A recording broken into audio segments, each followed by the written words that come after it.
Galera, é o seguinte, em meio a tantas polêmicas desde o início de vida do Xbox Series S, é sempre importante enaltecer toda vez que ele consegue fazer algum feito interessante em algum título de nova geração. E como eu tenho reparado que tem se tornado comum até mesmo alguns desenvolvedores reclamarem da falta de capacidade do console quando comparado ao Xbox Series X, como se fosse algum tipo de surpresa para eles, a gente precisa pontuar também os feitos positivos da plataforma quando se tem de fato interesse em desenvolver algo bem feito para ela. A gente não está aqui para tirar a liberdade dos desenvolvedores de reclamarem que o console é menos potente ou algo do gênero, mas a gente está aqui para poder fiscalizar todo o trabalho deles desde que eles se comprometeram em fazer uma versão do jogo para a plataforma e cobrar o mesmo valor nela. Afinal de contas, seja comprando por Xbox Series X ou Series S, o preço que você vai pagar nos jogos é o mesmo. Enfim, a gente está aqui para poder falar de coisa boa hoje. Até o fim da geração, o Xbox Series S ainda vai mostrar muitos feitos interessantes. Podem anotar isso que eu estou falando. Especialmente agora que nós, que fazemos parte da comunidade, temos feito cada vez mais pressão para os jogos saírem com uma qualidade aceitável. E para ver o caso de hoje, não esquece de clicar no gostei porque isso ajuda pra caramba e de quebra você faz a boa ação do dia e se inscreve no canal ativando o sininho das notificações para não perder os vídeos de terças, quintas e sextas às 19 horas. Ok? Bom, mundos abertos são o meu playground preferido para ver o Xbox Series S se comportar. Nós já vimos o console se dando bem com muitos, inclusive. Só que o último que a gente viu que impressionou foi o mundo de Starfield.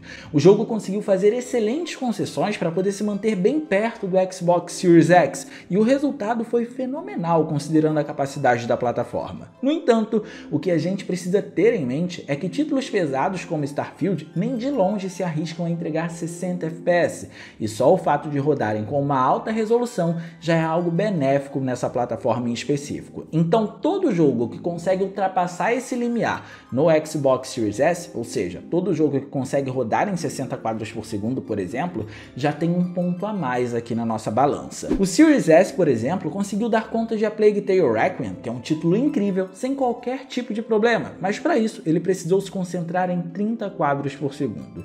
E esse é um ponto que a gente precisa ter sempre em mente. Quais são as concessões e o quão próximo um jogo consegue ficar perto do Xbox Series X quando ele está sendo executado no Series S? Isso diz muito sobre o quão bem otimizado ele foi. E olha, Assassin's Creed sempre foi uma franquia inovadora durante um bom tempo ao longo das gerações de videogame. E digo isso associando a um aspecto técnico, certo?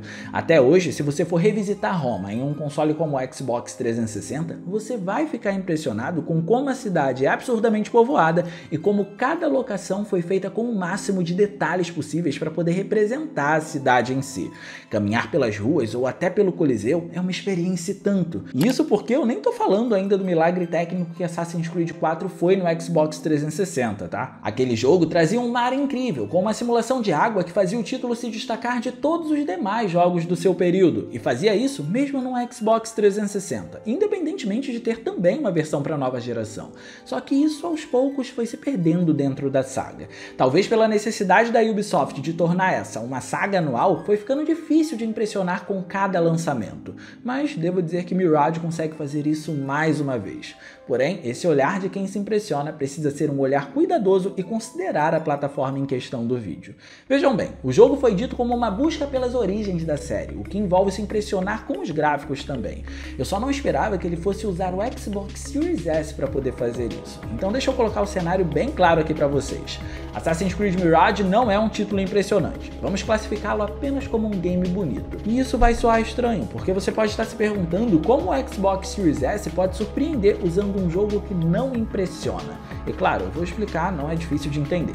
Para isso a gente precisa ter em mente que a forma originária desse jogo, ou seja, como ele foi pensado em princípio, não era para ser um jogo completamente novo. Era para ser, na verdade, uma DLC do Assassin's Creed Valhalla. Só que a Ubisoft decidiu pegar o escopo do projeto e transformá-lo num título individual. E o resultado é interessante porque aqui temos um motor gráfico que amparou Assassin's Creed Valhalla, adaptado para um Assassin's Creed que visa atingir muito do que os clássicos atingiram.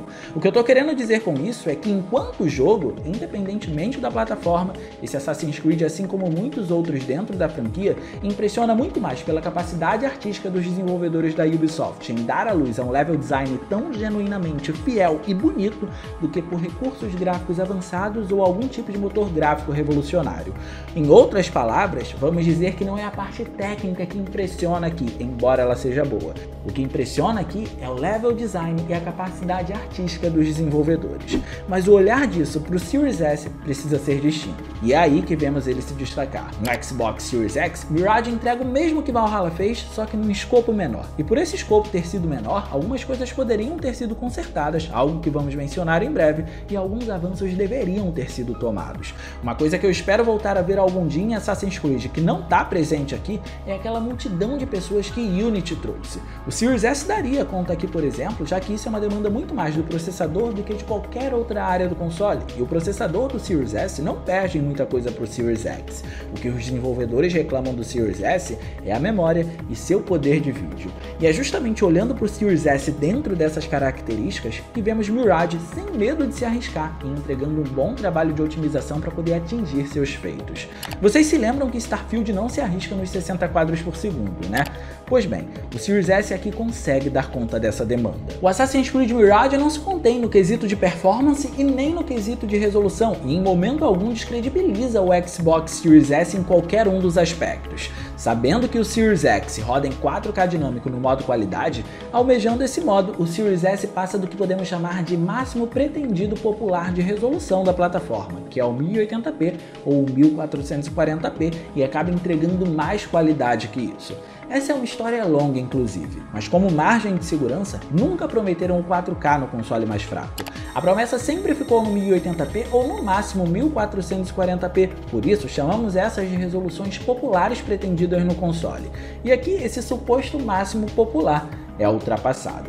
Esqueceram qualquer limitação do Series S e no modo qualidade fizeram o jogo se executar em 1620p por aqui, o que é ainda mais próximo do 4K. E isso é incrível porque não estamos falando de um jogo exclusivo da marca. Pensar que um multiplataforma atingiu essa façanha mostra o empenho na hora de desenvolver para o console de custo-benefício, assim como também mostra que quando se quer ter bons resultados, se tem bons resultados. Isso dá muitas vantagens para o Series S dentro do contexto que ele está inserido como console mais fraco, especialmente quando a gente considera o quão próximo o jogo fica da versão do Xbox Series X, que era um dos parâmetros que a gente tinha se questionado no começo do vídeo. Aqui tem um efeito muito pesado que acontece a todo momento, e a sua execução no Xbox Series S, junto da resolução e da taxa de quadros por segundo, acaba dando credibilidade para a plataforma.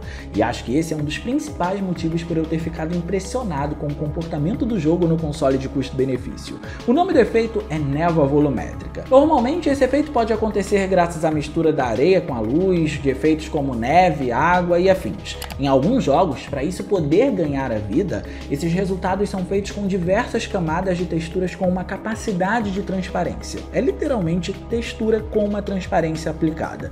O que também é algo pesado porque precisamos considerar que essas texturas, apesar do menor grau de opacidade para gerar a transparência, precisam ter mais qualidade que a textura de uma parede, por exemplo.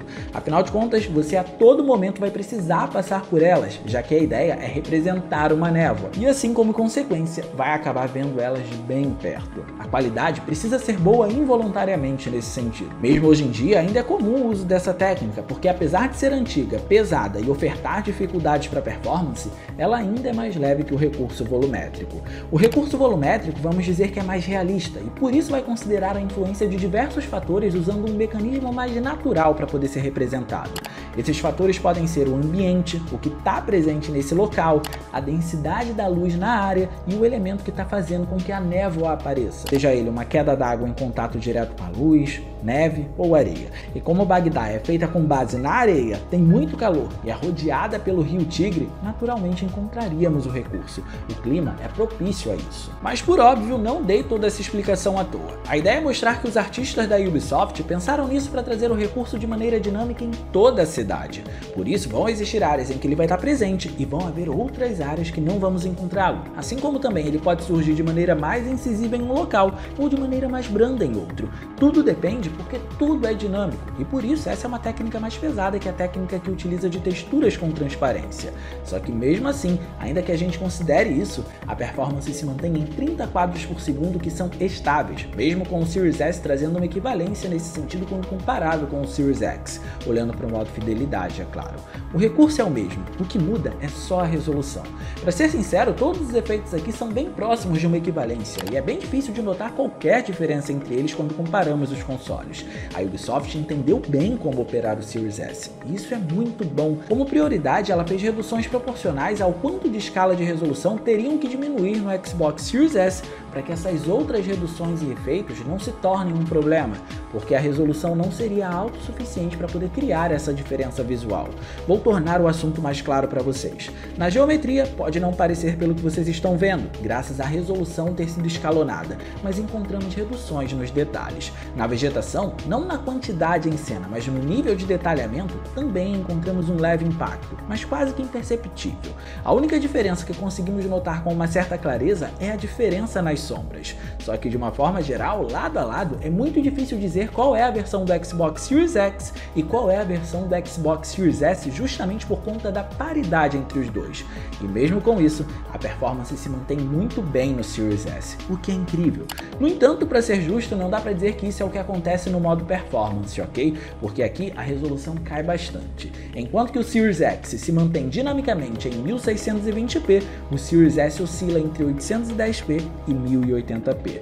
Mas isso não é um problema, muito pelo contrário. Quem opta pelo Xbox Series S e escolhe o modo performance em um jogo, sabe que vai precisar abrir mão de alguma coisa, e nesse caso foi a resolução, mas para quem gosta da taxa de quadros por segundo, pode ter certeza que foi uma troca muito justificada. Os 60 quadros por segundo são perfeitamente estáveis por aqui, mesmo tendo que lidar com tudo isso que eu mencionei em tela. E é impressionante porque aqui vemos o jogo trazer alguns avanços na distância em que as coisas são carregadas, algo em que a nova geração se comprometeu por melhorar, e Assassin's Creed Mirage está fazendo juiz a isso, e no comportamento da iluminação global. E esses dois juntos, com a névoa volumétrica, são itens muito pesados. Já falamos sobre isso quando estudamos a prévia do jogo, e nosso estudo mais uma vez se confirmou. Mesmo que de forma pré-calculada, Assassin's Creed Mirage traz iluminação global para os cenários e favorece o uso de cores de certos elementos em algumas áreas do ambiente.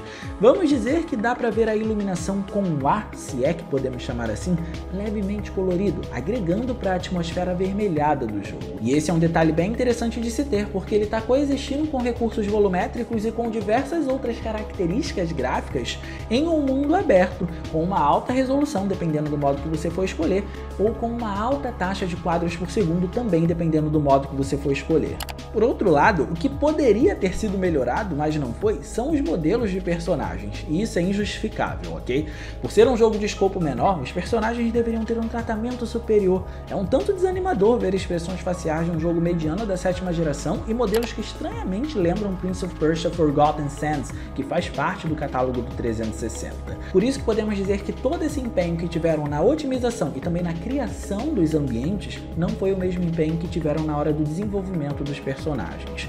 Mas o que precisamos ter em mente aqui, do porquê o Xbox Series S surpreendeu de novo, é que o jogo se sustenta muito bem ao se aproximar ao máximo do Xbox Series X, trazendo um alto padrão gráfico e dois modos de escolha para o jogador, em que a estabilidade é uma regra que não tem exceção. Você vai ter sempre 60 quadros por segundo ou sempre 30 quadros por segundo, dependendo do modo que você for escolher, mesmo no Xbox Series S. Então mérito para a plataforma e mérito para a Ubisoft, que fez um trabalho exímio por aqui. Mas deixa aqui no campo dos comentários, qual é a sua opinião sobre o Xbox Series S atualmente? Você acha que ele já deu uma boa melhorada com relação ao desempenho dos jogos? Eu quero saber a sua opinião sobre, beleza? E no mais, eu vou ficando por aqui. Eu espero muito que vocês tenham gostado desse vídeo. Se vocês gostaram, não se esqueçam de clicar no gostei, porque isso ajuda pra caramba. E de quebra você faz a boa ação do dia e se inscreve no canal ativando o sininho das notificações para não perder os vídeos de terças, quintas e sextas às 19 horas. Minhas redes sociais vão estar aparecendo por aqui, se vocês quiserem trocar uma ideia, sou todo ouvidos. Era isso, um grande abraço e a gente vai se ver na próxima.